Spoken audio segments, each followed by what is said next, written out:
Welcome, viewers, to a special YouTube-only edition of the Comics Community Podcast, where we'll be discussing all the comics-related film and television news from San Diego Comic-Con 2016. It was rife with trailers this year. A new trailer dropped for Wonder Woman, directed by Patty Jenkins and starring Gal Gadot, who is reprising her role from Batman v Superman. She's going to star in her own solo film. The trailer's kind of light on plot, but it's heavy on action, most of which features Gal Gadot fighting alongside Chris Pine in his role as the classic Wonder Woman beau Steve Trevor. What few bits of dialogue we do get are focused on the relationship between these two characters and the backstory of how they met and things like that, their differences in their worlds. You know, she's from this weird mystical world. He's from World War I era. So anyway, Wonder Woman is set for the release summer of 2017. It looks like they've got quite a bit filmed already. What do you think of the trailer, and what do you think of this adaptation of the character? Loved Wonder Woman and Batman vs. Superman. It was one of the high points. And even, I mean, not just the hero, but even her alias escapes me, Diana. It took me back instantly watching the trailer as soon as she has a theme song, which they released in Batman vs. Superman, and it wasn't until I was hearing it again here in this trailer that I realized that, wow, that's the music from that movie. So that was exciting, and also kind of reminds me of some Jessica Jones music too. Visually exciting. The World War I battlefield with Diana just kicking butt all throughout the battlefield was exciting. I like. There's a clip, and I don't know the actor's name. He looks like a World War I general of some sort on the opposite side, but I think he's going to be the main. He could be the main villain, and if so, I really liked that actor as a bad guy. So, an important bad guy, I think, is good for any movie, or a well plotted adversary. I don't know. I'm just really looking forward to everything about this. There was nothing about that visually that wasn't interesting to me. I like, is it Chris Pine as the male lead? I was excited to hear he was cast that. You know, we're used to seeing him, or I'm used to seeing him in the kind of the macho Kirk role. So it's going to be nice to see him as the male interest to our heroine. Kind of like the guy who plays Thor was the secretary of Ghostbusters, right? Yeah, that was which good. I haven't seen, but I'm interested to watch that casting. Anyway, that's, you know, anything but thumbs up for me. Okay, Raphael. Wonder Woman isn't a character that I know tons about. I primarily read Marvel, so all these DC kind of trailers kind of strike me as, in a way, they're for my target demographic, for people who don't really read the comics but want to go in and see these characters. So I guess my interpretation is a little bit more broad. I thought the action looked great, like Phil said. I had no idea that Wonder Woman fought in World War I. That was never something that I ever knew. I assumed World War II because they did all those comics and stuff back then, but I had no idea that she was around then and stuff. So I guess a really interesting part of the character that I get to learn about when I go see the movie that I wasn't aware of. Other than that, I think it just looks interesting. It really reminds me of kind of like Captain America, like the first Avenger. I think there are a lot of pieces that seem similar just because it's another World War movie. But still, I'm excited to see it. You know, I think I'll definitely check it out. But other than that, it's kind of a blank slate for me right now. Had you seen Batman vs. Superman, Raphael? I still haven't. Okay. Think, you know, it was just canned so hard that it's hard for me to be willing to go see it. I would say you don't have to be scared of it. There's a really interesting scene in there where Bruce Wayne discovers kind of the true, you know, her origin. Yes. Well, I don't want to say her origin, but her nature, and it's kind of an interesting scene. That will kind of explain part of what you just were talking about. Worth it for that alone if you're going to be watching that movie. Yeah, I'll go on record and saying Batman vs. Superman is fine. You can go see it, no problem. Right, if I end up hating it, I'm blaming both of you. You have it on record now. People dumped on it, but it was fine. Give up. All right. Yeah, I don't think the World War One thing is kind of in her comic book origin, because I believe her first appearance was like 1941, and Steve Trevor was always like a World War II fighter pilot. I think they're just changing that backstory to make it different from, like you said, Captain America: First Avenger. Otherwise, it would be very similar, I think. And it's kind of like in video games, the Battlefield series is going back to World War One, just because they're kind of sick of World War Two and they're kind of sick of modern day. So it's just something different, I think, for Wonder Woman character. And yeah, like Phil said, I'm just excited for it as well. I didn't see anything in that trailer that put me off, but then again, I think Warner Brothers is, if they do one thing well, it's trailers. Whether they can execute that in the film, I don't know, but I don't see any red flags, honestly.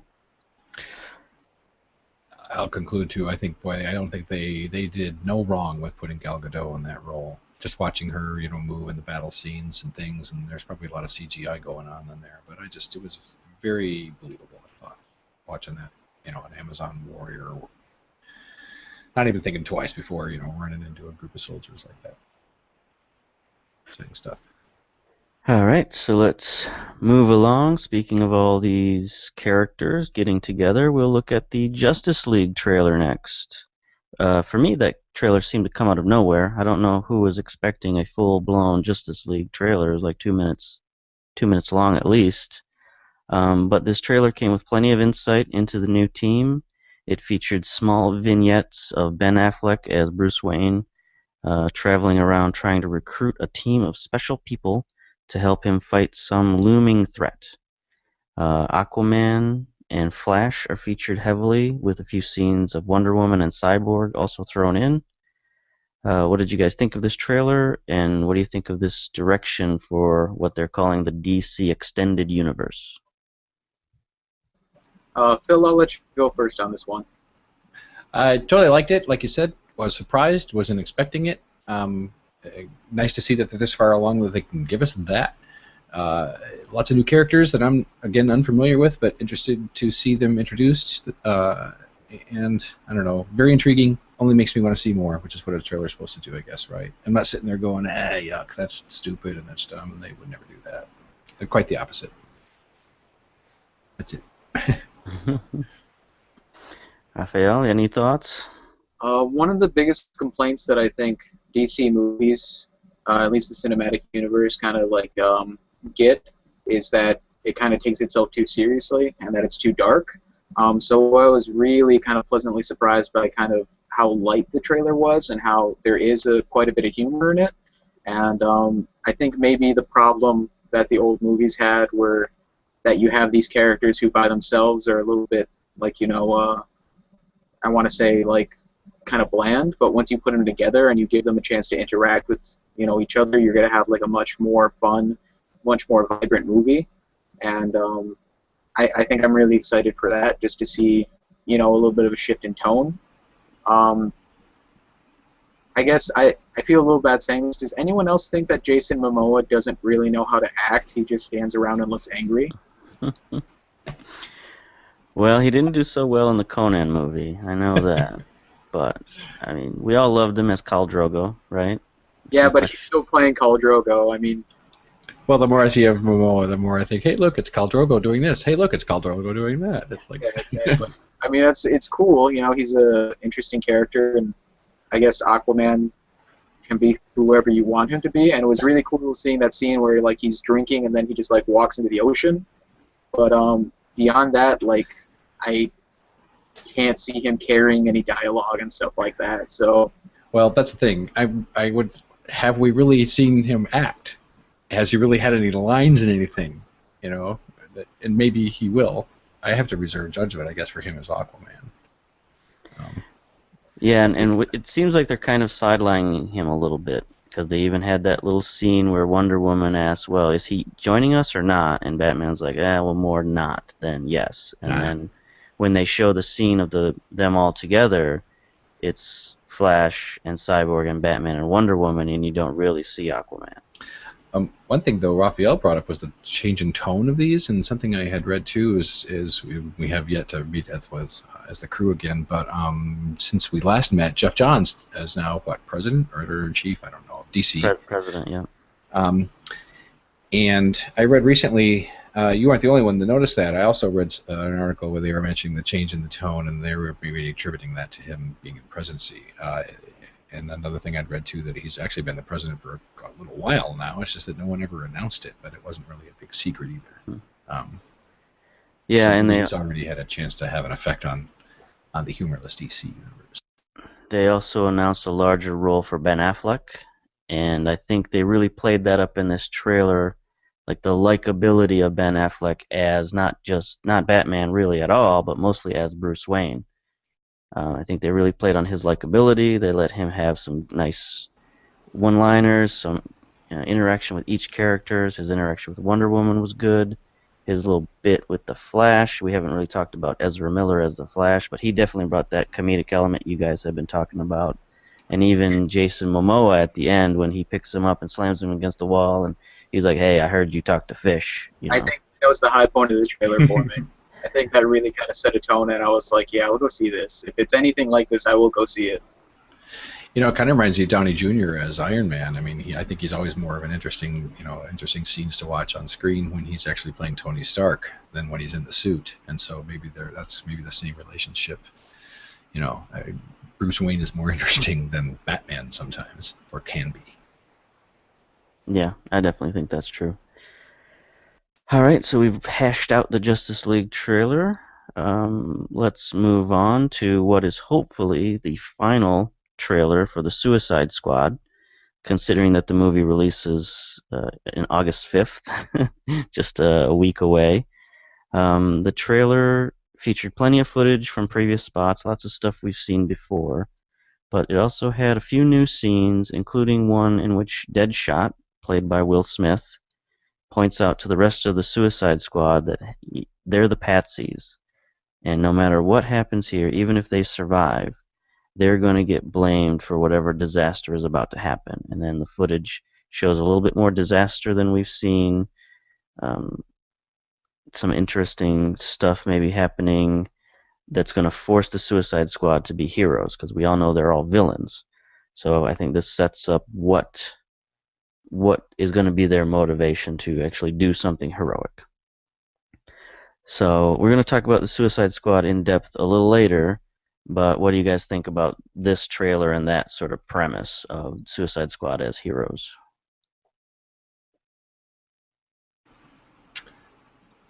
I'm getting Suicide Squad trailer and news fatigue. I want there to just be a movie. I don't know anything about these characters. I'm interested in seeing Harley Quinn on film. I guess I'm kind of interested in seeing Joker, but I can't think of the actor's name all of a sudden. Jared Leto? Yes, Jared Leto. Although I have some Jared Leto problems, but I'm doing the best to overcome those and give him a fair shake with the Joker. I've heard some behind-the-scenes stories about how he maybe tried to get into that role a little bit too much and in some odd ways. Yeah, he's a pretty creepy guy. I think I don't remember. Yeah, this is something that we're going to actually turn into a topic of the week on the actual show and maybe go see as a group. I'm looking forward to that, but again, is mainly an introduction to the whole character. I think there was something you'd put in our notes asking us, do we dare predict anything about this movie? Knowing nothing about it, I predict that one or two of them, when all is said and done, will now be on the loose, so to speak. All right, well, we'll talk about that. We've got a whole segment for that. Okay, yeah. Raphael, any thoughts on Suicide Squad trailer? I, like Phil, am getting a little tired of keeping up with all the new trailers and stuff like that. You know, I think one good trailer might be better than like 12 okay trailers, but regardless of that, you know, I'm still gonna go see it. Like, it looks interesting, but I know nothing about any of these characters. Suicide Squad is really one of those comics that I think you have to be like a really heavy DC reader of like multiple different like heroes to really want to get into it. Because I mean, as someone who doesn't read DC much at all, I'm not familiar with any of these characters besides Harley Quinn and maybe Deadshot a little bit. But so far, I like the character interactions that they have. Um, like I said earlier, DC has that really dark tone to it. This seems like it's a little bit lighter. Um, I really don't know what to predict though, because I have no idea how audiences are going to take it, or how I guess it's just going to resonate with people who are fans of the DC universe. So uh, at this point, all the trailers that I've seen, I still can't peg it down, which I think is kind of interesting. So I think it definitely does warrant buying a ticket to go see it. Yeah, it is a bit of a strange choice, but I've heard a lot of people compare it to the Guardians of the Galaxy. That was kind of an odd choice for Marvel. So if it goes over as well as Guardians of the Galaxy, then I think it'll be good for the DC universe. But we're going to discuss all that in depth later, so let's not burn all of our bridges now. Let's go to something that's definitely a lot more lighter, a lot more fun, and that is an extended Lego Batman trailer was released. This trailer features Alfred lecturing Batman about life and responsibility, including the responsibility of raising the orphan boy he somewhat accidentally adopted. So what do you guys think of Lego Batman in general, and what appears to be what's going to be a Lego Batman and Robin movie? Because there was a lot of scenes of Batman and Robin and sort of this weird father-son relationship that they have brought to life in what's essentially a kids movie. I guess I'll just put the challenge out there as someone who doesn't find the Lego genre appealing. I know there are Lego games. You can do Marvel and DC Lego stuff on Steam, if I'm not mistaken. But I tried one once, and then I learned it's just ported. It's just not even intended for PC originally, so that didn't help either. Anyway, I leave it up to you guys to tell me, why should I watch or be interested in Lego anything? Sorry. Raphael, any thoughts on the Lego stuff? I'm just realizing that me and Phil might be the worst people to talk about this, because I've never been a huge fan of Legos or anything like that. And the whole Lego Indiana Jones, Lego Harry Potter, Lego Star Wars thing, I just skipped all of that stuff because I was like, I can just go see and associate with the actual universes instead of the Lego versions.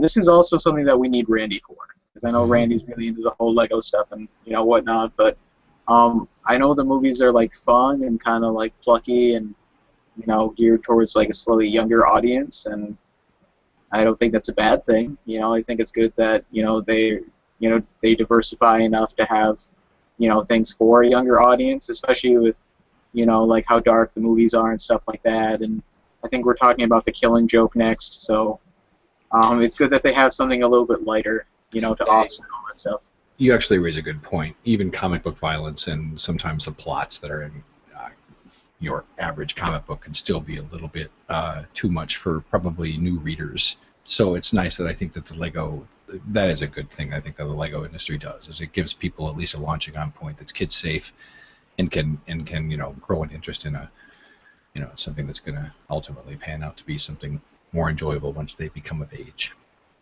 with the more grown-up stuff. Well, that makes three of us then. I agree that it's good to have something for kids out there. I also agree that I have not seen any Lego movies at all, not even the Lego movie. I haven't even seen that, much less the Batman ones.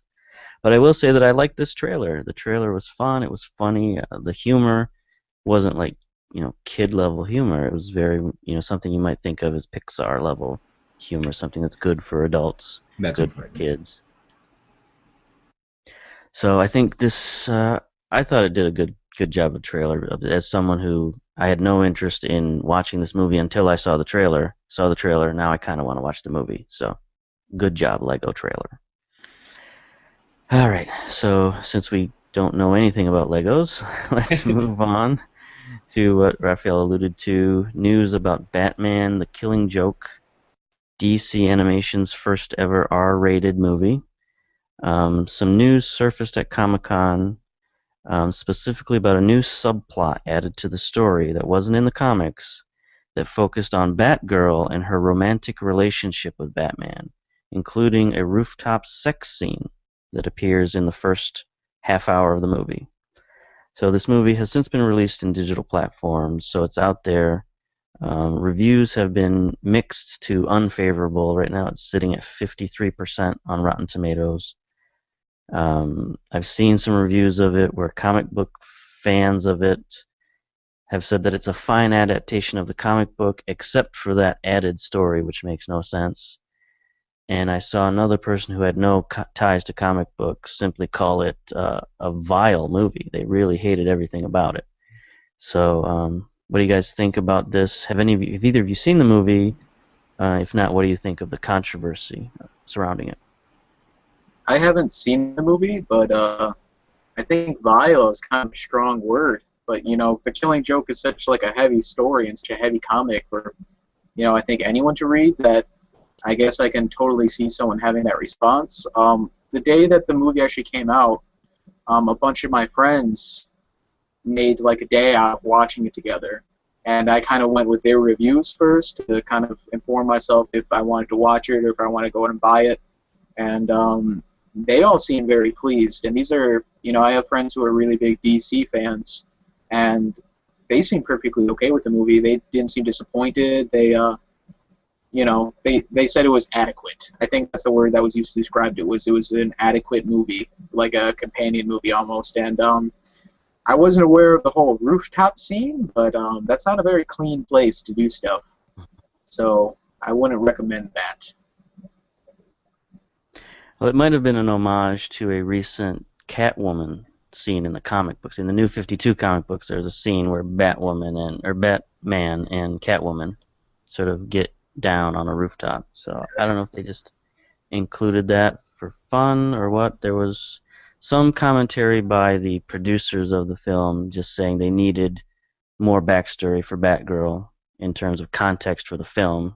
Because when you read a comic book, you understand who Batgirl is without having to be told who Batgirl is. But when you make a movie, you kind of have to show the audience, okay, this is who Batgirl is. This is why she's important to Batman. I think that was a really big comic consensus, was that, I think one of the biggest complaints is that it's almost like a Batgirl movie. That, it's the Killing Joke, and then half of it's a Batgirl movie. And I think that detracts a little bit away from it, but also at the same time, I understand that you have to make her an important character, but I think, at least in the comics, it was always more like, he was a mentor, if, I'm not mistaken.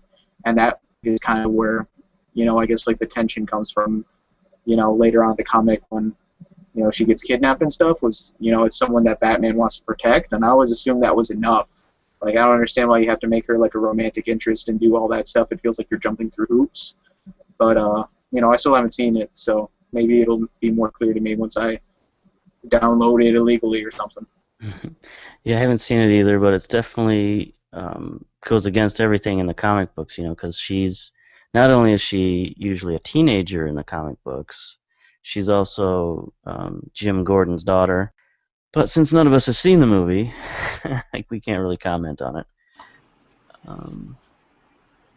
At least that part of it. So let's move on to our next segment of DC television.